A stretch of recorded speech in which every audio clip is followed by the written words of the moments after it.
Hello and good morning everyone. आज के इस लेक्चर में हम एटॉमिक एंड मॉलिक्यूलर फिजिक्स को ही कंटिन्यू रखेंगे और आज का हमारा जो टॉपिक है वो हाइपरफाइन स्ट्रक्चर के ऊपर रहने वाला है। और ये जो टॉपिक है वो बेसिक नॉलेज के साथ साथ एग्जाम पॉइंट ऑफ व्यू से भी बहुत ज़्यादा इंपॉर्टेंट है। ये डेफिनेटली एग्जाम में 15 या 16 मार्क्स के अंदर पूछा जाएगा। ठीक है, तो स्टार्ट करते हैं। एक बार हम हाइपरफाइन स्ट्रक्चर को समझ लेते हैं, उसके बाद इसको एग्जाम में किस टाइप से लिखना है उसके ऊपर भी बात करेंगे।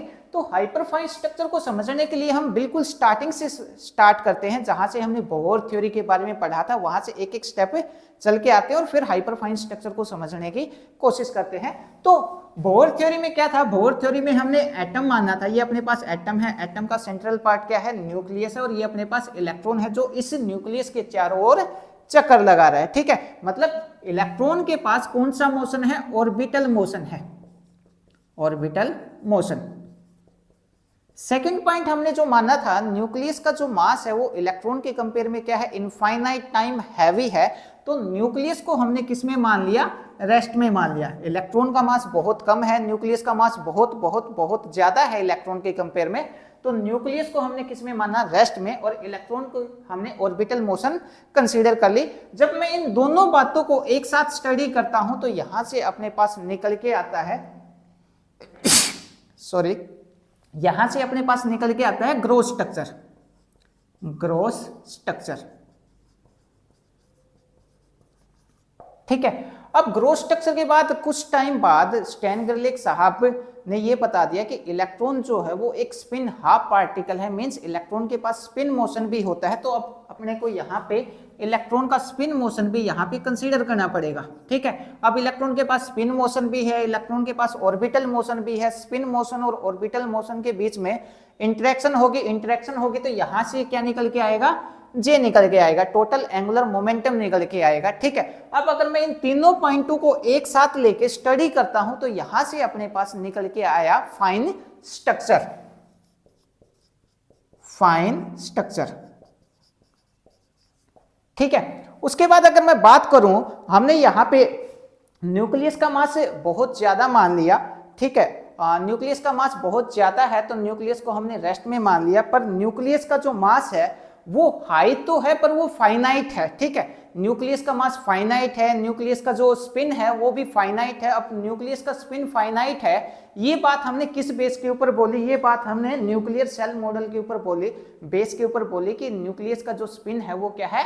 फाइनाइट है। ठीक है, अब अगर मैं न्यूक्लियस का स्पिन भी काउंट करूं, न्यूक्लियस का स्पिन मतलब न्यूक्लियस का मोशन भी मैं काउंट करूं, इलेक्ट्रॉन का स्पिन मोशन भी काउंट करूं, इलेक्ट्रॉन का ऑर्बिटल मोशन भी काउंट करूं, रेस्ट वाली बात हमें भूल जाएंगे। ठीक है, क्योंकि न्यूक्लियस का जो मास है, मान लिया न्यूक्लियस का मास ज्यादा है पर वो फाइनाइट मास है। ठीक है, फाइनाइट मास है और साथ में न्यूक्लियस का फाइनाइट स्पिन है जो हमने न्यूक्लियर सेल मॉडल के अंदर पढ़ा था। मींस अब न्यूक्लियस का भी मोशन है, इलेक्ट्रॉन का ऑर्बिटल मोशन भी है और इलेक्ट्रॉन का स्पिन मोशन भी है। अब अगर मैं इन तीनों पॉइंटों को, न्यूक्लियस का स्पिन, इलेक्ट्रॉन का ऑर्बिटल मोशन और इलेक्ट्रॉन का स्पिन मोशन, अगर इन तीनों बातों को एक साथ कंसीडर करके चलता हूं तो फिर अपने पास निकल के आएगा हाइपरफाइन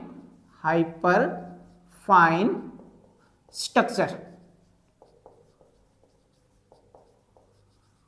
ठीक है, तो आई होप आपको समझ आ गया होगा। एक बार फिर से बता देता हूं, अगर मैं न्यूक्लियस को रेस्ट में मानता हूं और इलेक्ट्रॉन की ऑर्बिटल मोशन स्टडी करता हूं, इन दोनों बातों को एक साथ लेके चलता हूं तो आएगा ग्रोस स्ट्रक्चर।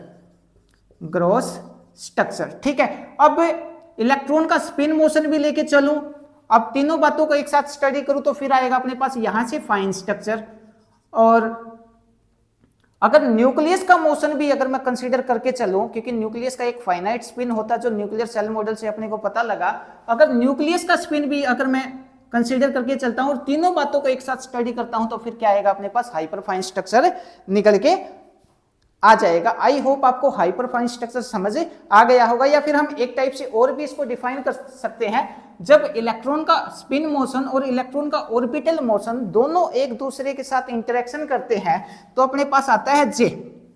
ठीक है, जब ये जे टोटल एंगुलर मोमेंटम मतलब इलेक्ट्रॉन का टोटल और न्यूक्लियस का स्पिन एक दूसरे के साथ इंटरेक्ट करते हैं तो अपने पास क्या निकल के आएगा, हाइपरफाइन स्ट्रक्चर निकल के आएगा। अब अगर हम एटम को कंप्लीटली, एटम की कंप्लीट प्रॉपर्टी अगर हम डिफाइन करना चाहते हैं तो न्यूक्लियस का अपने को फाइनाइट मास लेके चलना पड़ेगा, न्यूक्लियस की फाइनाइट स्पिन लेके चलनी पड़ेगी, ठीक है। और हाइपरफाइन स्ट्रक्चर में क्या होगा, न्यूक्लियस का स्पिन और इलेक्ट्रॉन का जो टोटल एंगुलर मोमेंटम है इन दोनों के बीच में कपलिंग होगी। इलेक्ट्रॉन का टोटल एंगुलर मोमेंटम क्या है, जे है, और न्यूक्लियस का जो स्पिन है इन दोनों के बीच में जब कपलिंग होगी तो अपने पास निकल के आएगा hyper fine structure. I hope आपको हाइपर फाइन स्ट्रक्चर समझ आ गया होगा कि क्या होता है, ठीक है। अब इसको एग्जाम में किस टाइप से लिखना है उसके ऊपर भी थोड़ा सा बात कर लेते हैं, ठीक है। अगर ये कॉपी करना है तो जल्दी से आप इसको कॉपी कर सकते हैं, इसमें से कोई भी पॉइंट अगर आपको उतारना है तो, ठीक है।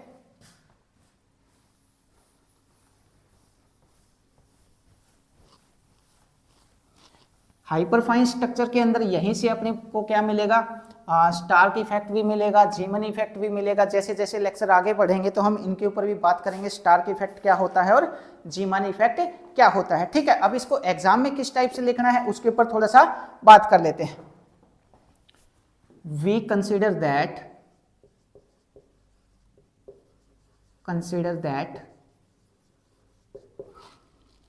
Nucleus is at rest, nucleus is at rest, but nucleus has finite mass distribution,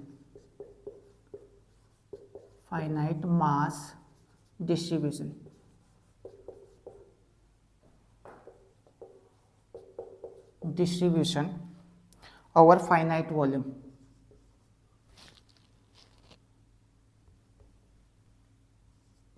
our finite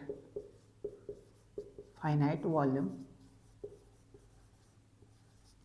ठीक है। And nucleus has spin also, and nucleus has spin also. और ये ब्रैकेट में हम लिख सकते हैं, जो स्पिन के बारे में है वो अपने को कहाँ से पता लगा था, न्यूक्लियर सेल मॉडल से। तो यहाँ पे हम लिख सकते हैं न्यूक्लियर सेल मॉडल से अपने को पता लगा था कि इलेक्ट्रॉन का फाइनाइट स्पिन होता है, ठीक है। Also to describe atomic structure,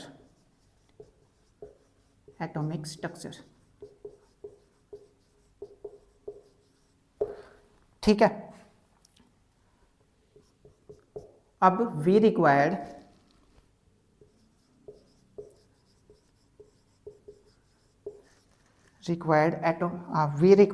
motion of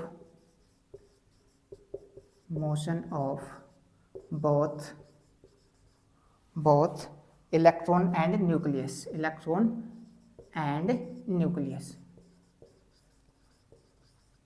ठीक है।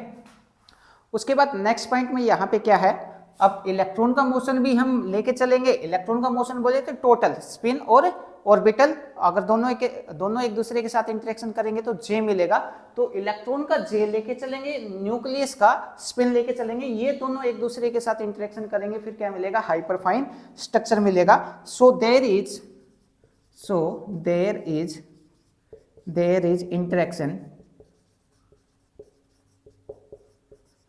interaction there is an interaction between total angular momentum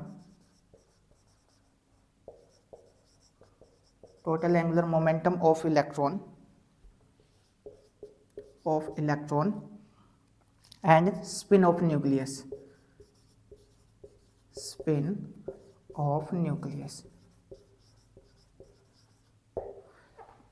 ठीक है। अब न्यूक्लियर स्पिन का मतलब यहाँ पे क्या है, न्यूक्लियर स्पिन का मतलब यहाँ पे ये है कि न्यूक्लियस के अंदर भी अपने को L और S मिलके क्या देंगे, टोटल देंगे, ठीक है। और इसी को हम क्या बोलते हैं, हाइपरफाइन स्ट्रक्चर बोलते हैं। That is known as hyperfine structure, hyperfine structure, ठीक है। जल्दी से आप इसको नोट कर लीजिए। उसके बाद इसका छोटा सा मैथमेटिकल पोर्शन है, ज्यादा नहीं है। अब ये जब एक दूसरे के साथ इंटरेक्ट करेंगे तो यहाँ पे जो इंटरेक्शन एनर्जी होगी वो इंटरेक्शन एनर्जी क्या हो जाएगी, ये इंटरेक्शन एनर्जी आ जाएगी यहाँ पे इंटरेक्शन एनर्जी इज ये आ जाएगी E इक्वल टू, E क्या है, इंटरेक्शन एनर्जी है ये A, अभी बात करेंगे A क्या है, और I डॉट ये है J। ये अपने पास क्या है, इंटरेक्शन एनर्जी, इसको हमने बोल दिया इक्वेशन नंबर 1।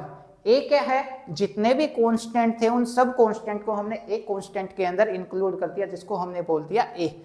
मींस ए क्या है, अपने पास एक कांस्टेंट टर्म है। जो आई है, आई क्या है, न्यूक्लियस का स्पिन है, उसको हमने क्या बोला, आई। और जो जे है, जे क्या है, इलेक्ट्रॉन का जो स्पिन मोशन और ऑर्बिटल मोशन, तो हमने एक दूसरे के साथ कपलिंग करेंगे तो अपने को क्या मिलेगा, जे मिलेगा। और जे का नाम है यहाँ पे total angular momentum of electron. तो ए यहाँ पे हम लिखते हैं, ए है कांस्टेंट, आई है यहाँ पे न्यूक्लियर स्पिन,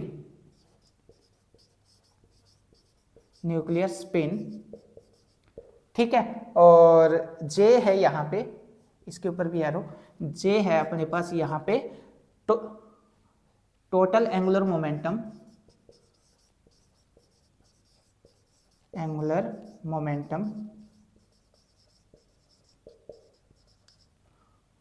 ऑफ इलेक्ट्रॉन, ठीक है। अब आई और जे के बीच में जब कपलिंग होगी तो अपने को एक टर्म मिलेगी, और वो टर्म क्या है, इधर कर लेते हैं।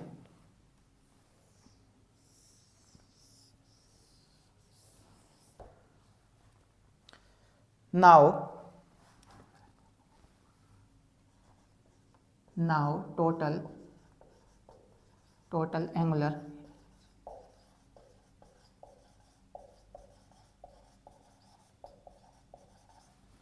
Angular momentum of atom.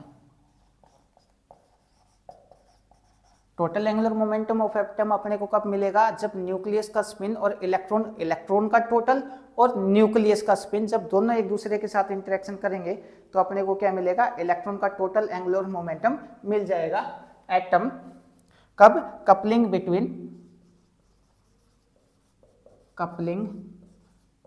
Between I and जे, ठीक है। अब आई और जे की जब कपलिंग होगी तो हमने लिखा आई प्लस जे। जब ये दोनों एक दूसरे के साथ कपल करते हैं तो अपने को क्या मिलता है, एफ मिलता है, ठीक है। हम करना क्या चाह रहे हैं, ये जो आई डॉट जे है मैं इसकी वैल्यू निकालना चाह रहा हूं। इसकी वैल्यू निकालने के लिए हमने क्या मान लिया, आई प्लस जे जब इंटरेक्ट करते हैं तो अपने को क्या मिलता है, एफ मिलता है। एफ को हमने क्या बोल दिया, total angular momentum of atom हमने इसको बोल दिया, ठीक है। अब हम क्या करते हैं, इसका इसी के साथ डॉट प्रोडक्ट करवाते हैं। जब इसका इसी के साथ डॉट प्रोडक्ट करवाएंगे तो क्या आएगा, एफ डॉट एफ, और ये आ जाएगा आई प्लस जे, और इसका इसी के साथ डॉट प्रोडक्ट आई प्लस जे, ठीक है। अब इसकी मल्टीप्लाई इसके साथ करूंगा तो इधर तो क्या आ जाएगा अपने पास, ये आ जाएगा एफ स्क्वायर, ठीक है। और ये क्या आ जाएगा, I square plus J square plus 2i और जे, ये अपने को यहां से मिल जाएगा। अपने को वैल्यू किसकी चाहिए, आई डॉट जे की वैल्यू चाहिए, आई डॉट जे की वैल्यू चाहिए, तो आई डॉट जे की वैल्यू अपने को यहां से मिल जाएगी। बाकी सब टर्म को उठा के उस तरफ लेके जाऊंगा, ये आ जाएगा I dot J equal to ये F square minus I square minus J square, ये 2 डिवाइड में चला जाएगा उधर, ये 2 नीचे आ जाएगा, ठीक है। तो अपने पास एक इक्वेशन आ जाएगी ये वाली, इसको मैंने बोल दिया इक्वेशन नंबर 2, ठीक है। एक बार आप इन दोनों को देखिए ध्यान से। अब ये अपने पास इक्वेशन नंबर सेकंड जो आई है, इस इक्वेशन नंबर सेकंड को हम कहाँ पे पुट करेंगे, इक्वेशन नंबर फर्स्ट के अंदर पुट करेंगे। पुट करने से पहले थोड़ा सा इसको सिंप्लीफाई कर लेते हैं। अब अपने पास सिंप्लीफाई करेंगे, अब हम इसको क्वांटम मैकेनिकली सोल्व करेंगे और अपने को पता है जितने भी एंगुलर मोमेंटम है, जितने भी एंगुलर मोमेंटम है वो सेम कम्यूटेशन अलजेब्रा को फॉलो करते हैं। जितने भी एंगुलर मोमेंटम है वो सब सेम एंगुलर मोमेंटा को क्या करते हैं, फॉलो करते हैं। अब अगर वो सेम एंगुलर मोमेंटा को फॉलो करते हैं तो हम इनकी वैल्यू डायरेक्ट लिख सकते हैं। अब ये जितने भी एंगुलर मोमेंटम है, एफ एटम का टोटल है, ये इलेक्ट्रॉन न्यूक्लियस का है, ये इलेक्ट्रॉन का टोटल है, तो यहाँ से हम वैल्यू लिख सकते हैं। जैसे एफ स्क्वायर की वैल्यू हम यहाँ से लिखेंगे एफ प्लस 1 और एच बार स्क्वायर, ठीक है। एफ यहाँ पे क्या है, हाइपर फाइन क्वांटम नंबर में यहाँ पे लिख देता हूँ small F equal to hyperfine quantum number, ठीक है। सिमिलर आई का भी लिख देता हूं मैं आई स्क्वायर इक्वल टू क्या आ जाएगा, आई प्लस 1 और एच बार स्क्वायर। ये आई स्क्वायर की वैल्यू हम यहाँ पे लिख देंगे। अगर जे की वैल्यू लिखनी है तो जे की वैल्यू भी लिख देंगे यहाँ से, जे स्क्वायर इक्वल टू क्या आ जाएगा, जे प्लस 1 और एच बार स्क्वायर, ठीक है। ये तीनों वैल्यू उठा के कहाँ पे पुट करूंगा, इक्वेशन नंबर 2 के अंदर पुट कर दूंगा। इक्वेशन नंबर 2 में जब पुट करेंगे तो क्या आ जाएगा, ये आ जाएगा आई डॉट जे, ठीक है, इक्वल टू यहाँ पे मैं ये करता हूं, इस वैल्यू को उठा के पहले इसमें पुट कर देता हूं, तो आ जाएगा E इक्वल टू ए और आई डॉट जे की जगह ये रखता हूं F square minus I square और minus J square divide by 2, ठीक है। इसको हमने बोल दिया इक्वेशन नंबर 3, ये बोल दिया इक्वेशन नंबर 2.1 को अब कहाँ पे पुट करते हैं, इक्वेशन नंबर 3 के अंदर पुट करते हैं। तो 3 में पुट करेंगे तो अपने को यहाँ पे ये मिल जाएगा, सब में एच बार स्क्वायर है और डिवाइड बाय 2 है, एच बार स्क्वायर को भी कॉमन निकाल लेता हूँ, डिवाइड बाय 2 को भी कॉमन निकाल लेता हूँ, या फिर एक स्टेप अलग से कर देंगे। E इक्वल टू क्या लिखा हमने, a बाय 2, ये 2 को बाहर निकाल दिया, f की वैल्यू पुट करते हैं, कितना आ जाएगी, f into F plus 1 H bar square. ये f की वैल्यू यहाँ पे पुट कर दी, ये वाली वैल्यू यहाँ पे पुट कर दी, ठीक है। माइनस i की वैल्यू पुट करेंगे तो i plus 1 H bar square, ठीक है। उसके बाद j की वैल्यू पुट करेंगे, माइनस j की वैल्यू पुट करेंगे तो j plus 1 H bar square, ठीक है।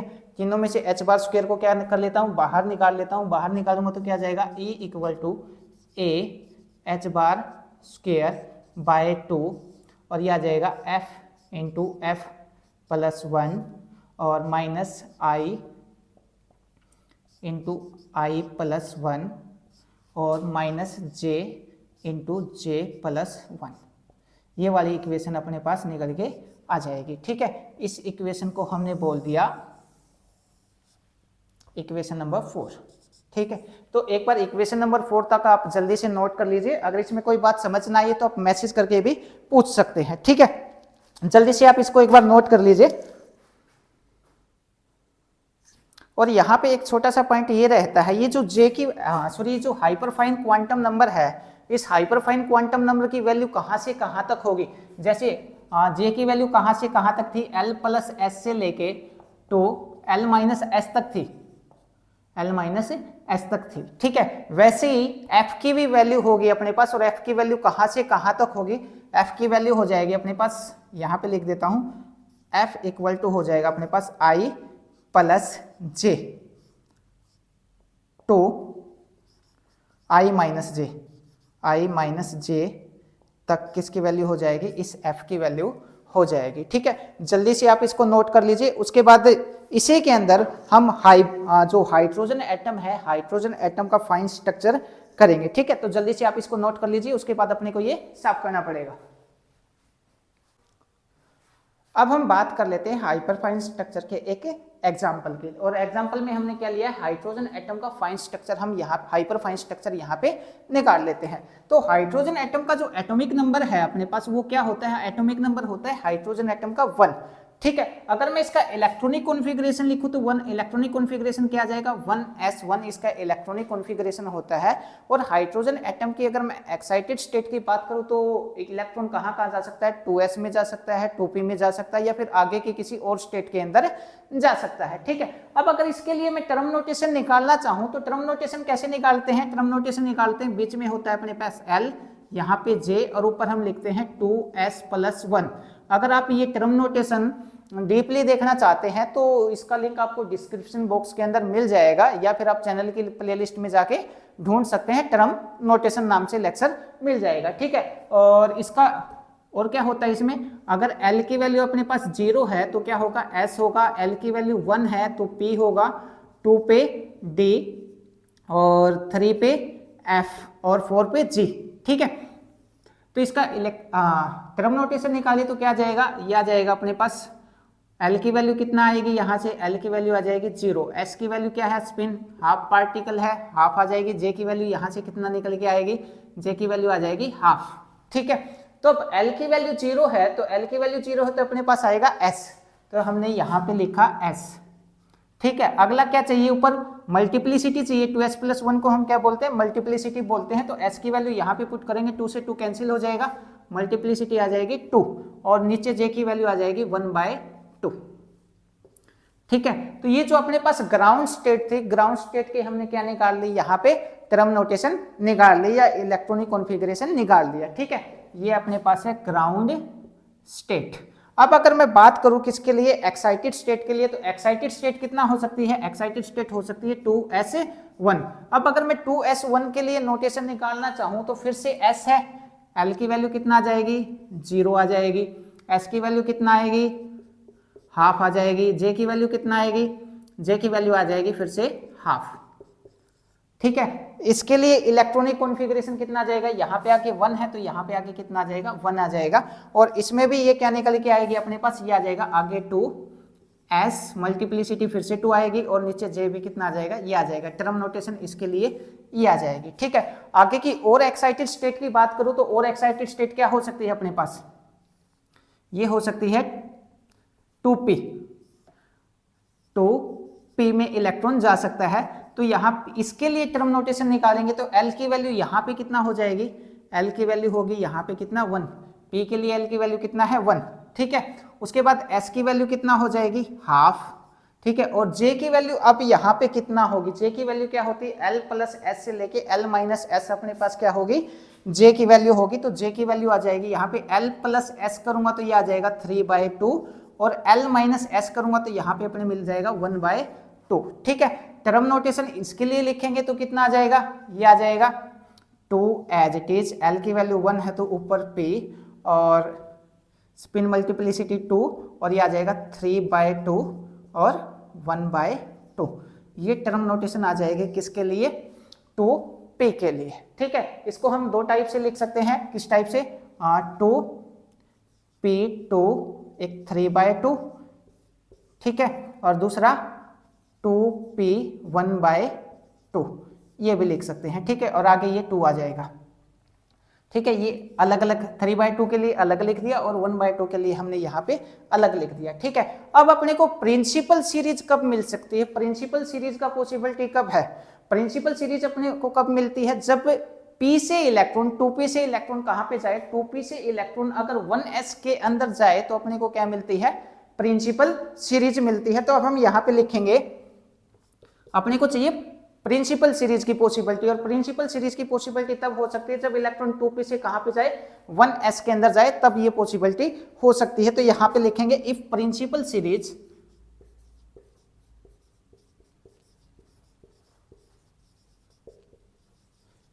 Possible then, principal series possible कब हो सकती है, जब इलेक्ट्रॉन कहां से कहां जाए, 2p से इलेक्ट्रॉन जाए अपने पास 1s1 के अंदर, ठीक है, तब प्रिंसिपल सीरीज पॉसिबल हो सकती है, ठीक है। अब हम यहाँ पे देखेंगे अब ये जो ट्रांजिशन होगी इलेक्ट्रॉन की किस टाइप से होगी, और ट्रांजिशन होगी तो इसके लिए अपने पास सिलेक्शन रूल क्या होगा, सिलेक्शन रूल। ठीक है, सिलेक्शन रूल क्या है इसके लिए, delta J equal to 0 plus minus 1 और डेल्टा एल इक्वल टू होता है अपने पास प्लस माइनस 1 और डेल्टा एस इक्वल टू कितना 0। ये हम पहले भी पढ़ चुके हैं, जब हमने फाइन स्ट्रक्चर के बारे में पढ़ा था तो हम ये ऑलरेडी पढ़ चुके हैं। ठीक है, उसके बाद न्यूक्लियर स्पिन की अगर मैं बात करूं तो एक बार न्यूक्लियर स्पिन और निकाल लेते हैं, फिर इसका एक इलेक्ट्रॉन के बीच में ट्रांजिशन किस टाइप से होगी स्टेट के बीच में, उसके ऊपर भी थोड़ा सा बात करेंगे। Nuclear spin, nuclear spin, nuclear spin में हमने क्या निकाला था, स्पिन क्वांटम नंबर निकाला था, और स्पिन क्वांटम नंबर क्या था अपने पास, आई था।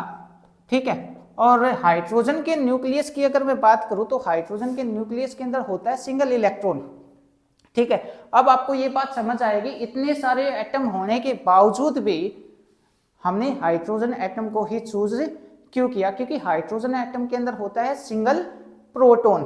ठीक है, और प्रोटॉन क्या है, एक स्पिन हाफ पार्टिकल है। प्रोटॉन क्या है, स्पिन हाफ पार्टिकल है। अगर मैं किसी और एटम को लेता, मान लिया मैंने हीलियम को, लिथियम को, इन सब को ले लिया, ठीक है, तो फिर अपने को उसका स्पिन निकालना पड़ेगा किसकी हेल्प से, न्यूक्लियर शेल मॉडल की हेल्प से। पहले हम उसका स्पिन निकालेंगे और फिर आगे हम इसको कंटिन्यू कर पाएंगे। इसलिए हमने हाइड्रोजन एटम का हाइपरफाइन स्ट्रक्चर लिया है, क्योंकि हाइड्रोजन एटम के अंदर एक सिंगल प्रोटॉन होता है।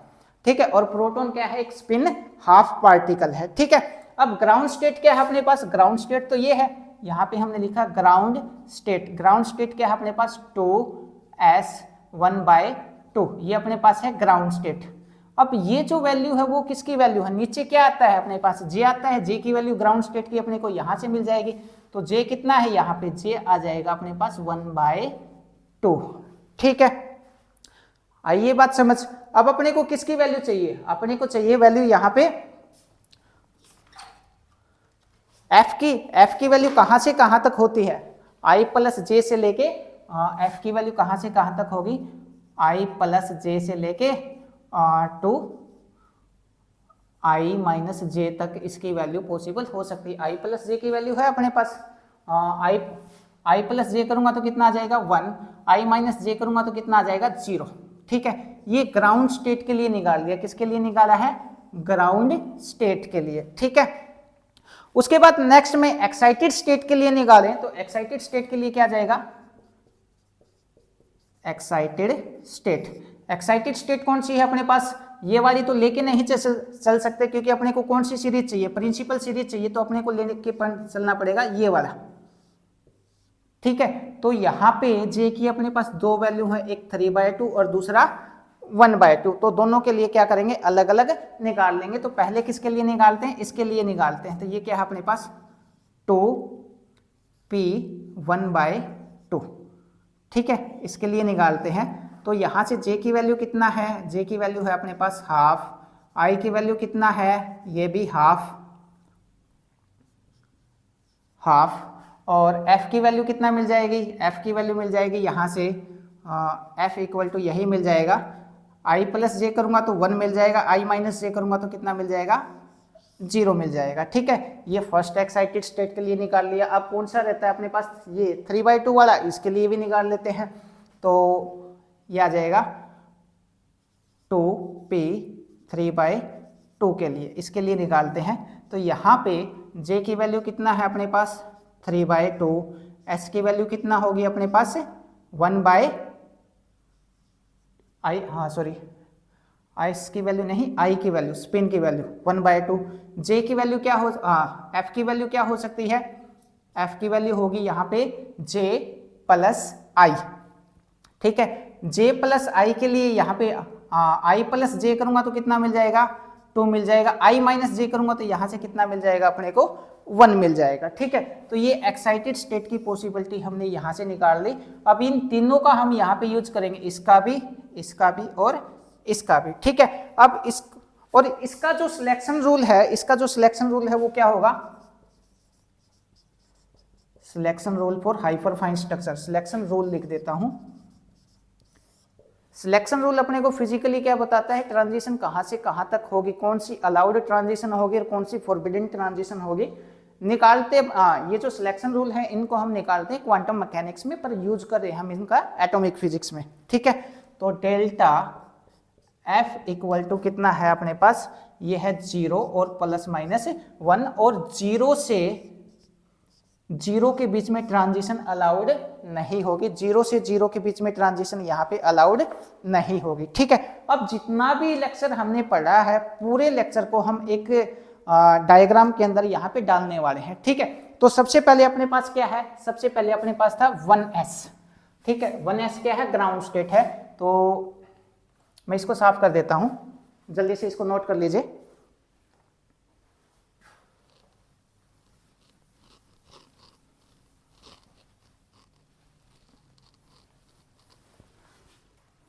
सबसे पहले था अपने पास 1s। ठीक है, ये हमने लिख दिया 1s था। ठीक है, उसके बाद सेकंड कौन सा था अपना, सेकंड था यहाँ पे 2p। मैं बात कर रहा हूं किसकी, ग्रोथ स्ट्रक्चर की। पहले ये अपने पास था 2p। यहां से डायरेक्ट ट्रांजिशन कहां पे हो रही थी, यहां पे डायरेक्ट ट्रांजिशन हो रही थी किसके अंदर, ग्रोथ स्ट्रक्चर के अंदर। ठीक है, ये क्या है, हाइड्रोजन स्पेक्ट्रा है। कब, जब हमने स्पिन ऑर्बिट इंटरेक्शन को काउंट नहीं किया था, वो ये है हाइड्रोजन स्पेक्ट्रा, या फिर हम इसको बोल सकते हैं, यहां पे हम लिखते हैं hydrogen spectra, spectra without spin orbit interaction या फिर ग्रोथ स्ट्रक्चर।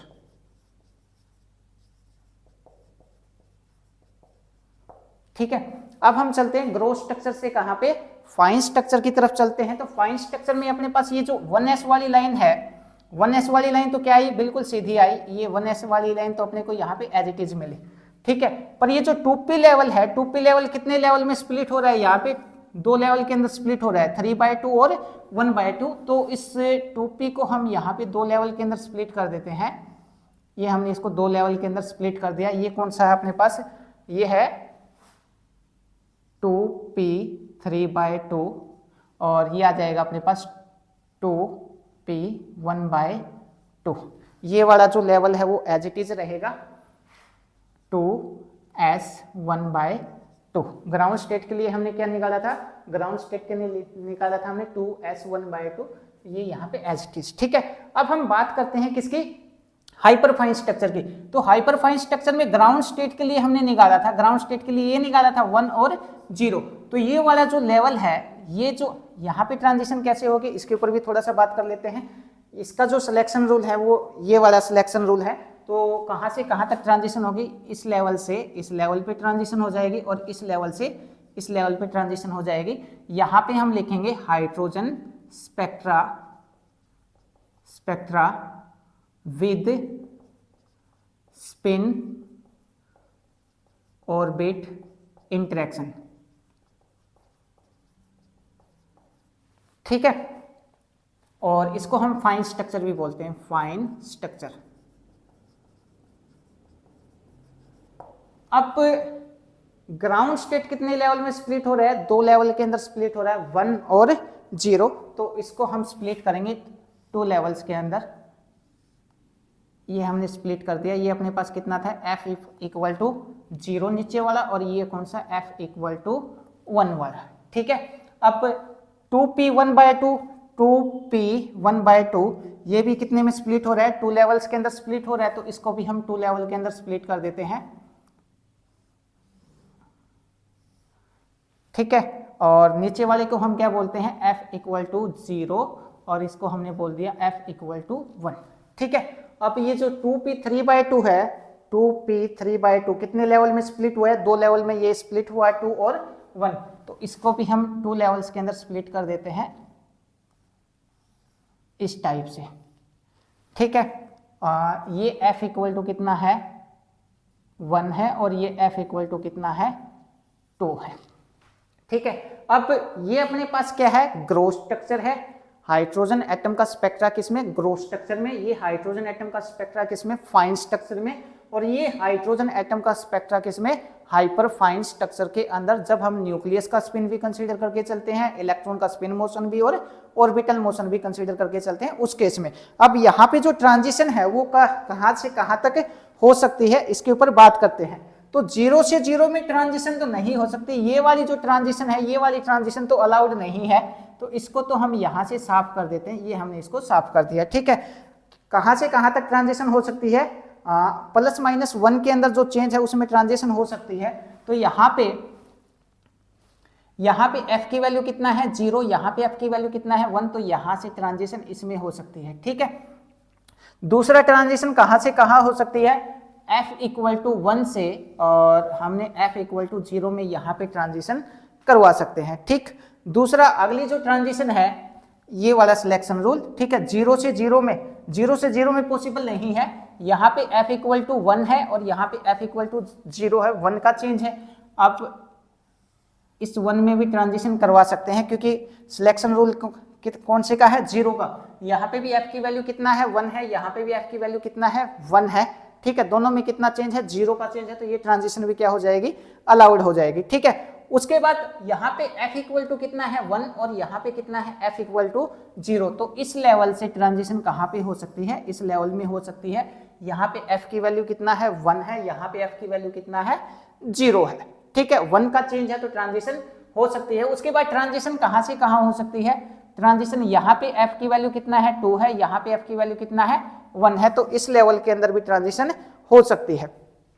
एक इस F1 से इस F1 में ट्रांजिशन हो सकती है और इस F2 से इस F1 के अंदर भी ट्रांजिशन हो सकती है। और यहाँ पे आई होप ये ट्रांजिशन समझ आ गई होगी। स्टार्टिंग में पहली ट्रांजिशन कहाँ से की, f = 0 से f = 1 में कितने का चेंज है, f की वैल्यू में 1 का चेंज है, ठीक है।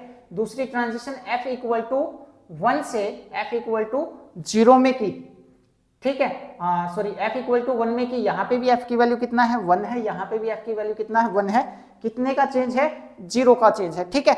और जो थर्ड ट्रांजिशन है f = 1 से लेके कहाँ पे की, f = 0, 1 का चेंज फिर से है।